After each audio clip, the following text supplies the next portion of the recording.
Hello, welcome back to Kim Reads. The next Molly story is Molly's Surprise. Chapter 1, A Different Christmas. Dear Dad, Merry Christmas. How are you? I am fine, except I wish you could somehow magically come home for Christmas. Do you have a Christmas tree in the hospital? I hope so. Grandma and Grandpa are bringing our Christmas tree tomorrow. I hope it's a big one. Right now, Mama's making a wreath for the front door, and Ricky and Brad are listening to the radio. Jill is knitting. I hope you got the presents we sent. We haven't gotten any present from you yet. Probably they will come soon. XOXOXO.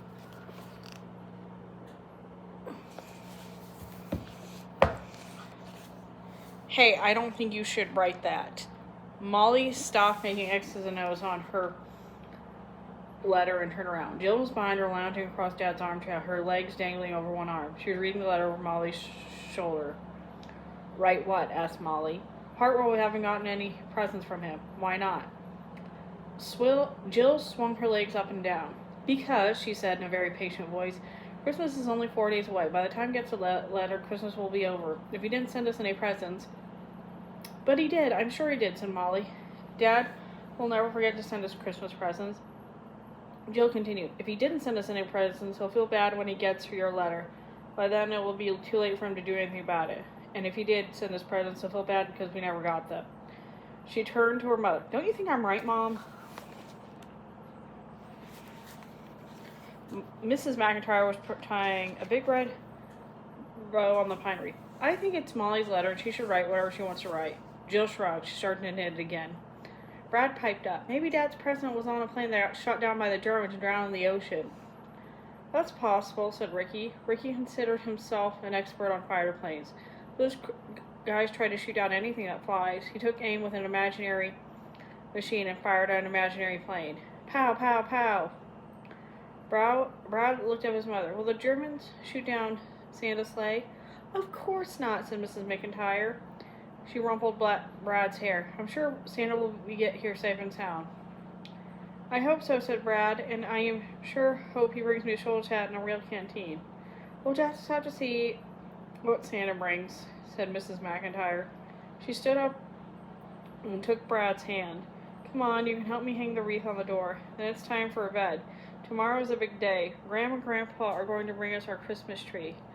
As they walked together, Mrs. McIntyre began. 'Twas the night before Christmas, Brad ended, and all through the house not a creature was stirring, not even a mouse. When they were gone, Jill stopped knitting. Boy, I feel sorry for Brad, she said. Why? Asked Molly. For a lot of reasons, said Jill. She tapped the palm of her hand with a knitting needle. She listed each reason. First of all, Dad's gone. It hardly seems like Christmas without Dad here, and on top of that, there are no presents from him. Yet, corrected Molly. No presents from Dad yet. Jill ignored the interruption. Then there's this Santa Claus business. Brad will be so disappointed when all he gets from Santa are boring presents like socks and handkerchiefs. It's not so bad for us. We're old enough not to mind. But he's still a little kid. He wants that hat and canteen so badly. He won't understand why he can't have them. Jill stabbed her knitting needle into a ball of yarn. You mean he's not going to get them? Asked Molly. Ricky sat up. Real soldiers need hats and canteens, he said. They don't have any to spare. Molly had an uncomfortable feeling that Jill and Ricky were right. Besides, said Jill, you know how Mom believes it's not patriotic to spend money on unnecessary things like toys. I'm sure all our presents this year will be homemade or hand-me-downs. She stretched and yawned. I'm just glad there's nothing I really, really want, so I won't be disappointed.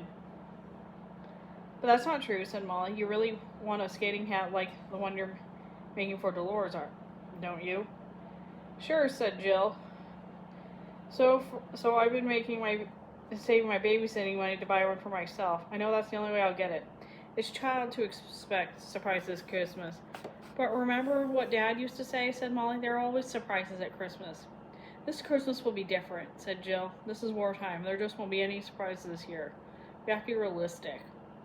Realistic was one of Jill's new words. It always sounded gloomy to Molly. Being realistic meant expecting things to be ordinary and dull. Molly did not feel that way about Christmas, and suddenly she did not want to be part of this conversation anymore. She stood up and put her letter to Dad in her pocket. Well, I think I'm going to go to bed now. She hurried out of the room before Jill could say anything else realistic and ran up the stairs 2 at a time. Molly closed the door in her room. She sat on the window seat and looked out at night. It was very dark.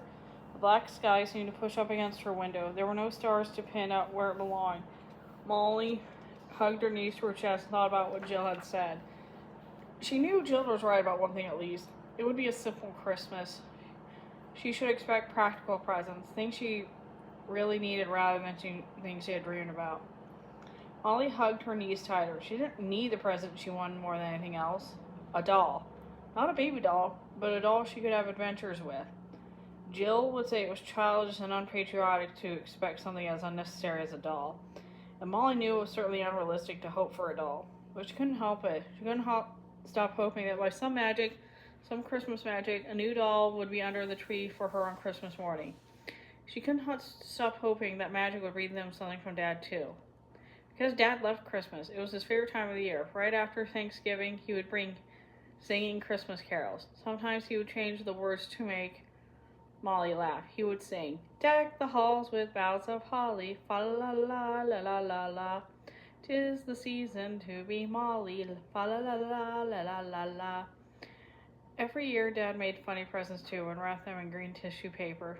No one could wait to open his surprise on Christmas morning. One year, he made everyone, even Mom, a kite. The next year, everyone got a yo-yo. Molly took her letter to Dad to put it out of her pocket, so she crossed out the part of the presents. Maybe this year, Dad was too busy to think of Christmas presents. Things were probably very realistic where Dad was in the middle of fighting. Molly sighed.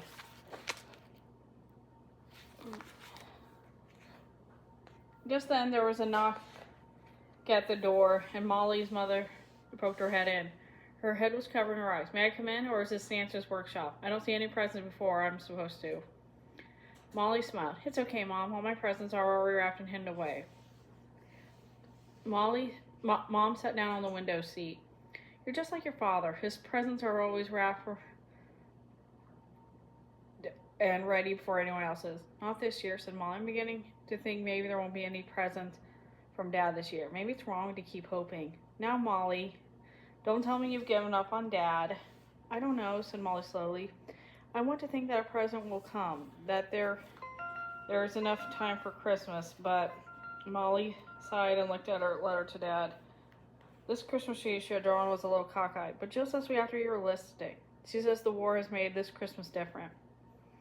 Mrs. McIntyre reached over and smoothed Molly's bangs. "This Christmas will be different, Molly. Jill is right. We do have to be realistic about some things. We can't pretend there's no war. We can't pretend Dad is home. We can't ignore what's real." "But I want Christmas to be special," said Molly. "I want Christmas to be full of surprises the way it is when Dad's home." "So do I," said her mother, "and this Christmas can be special.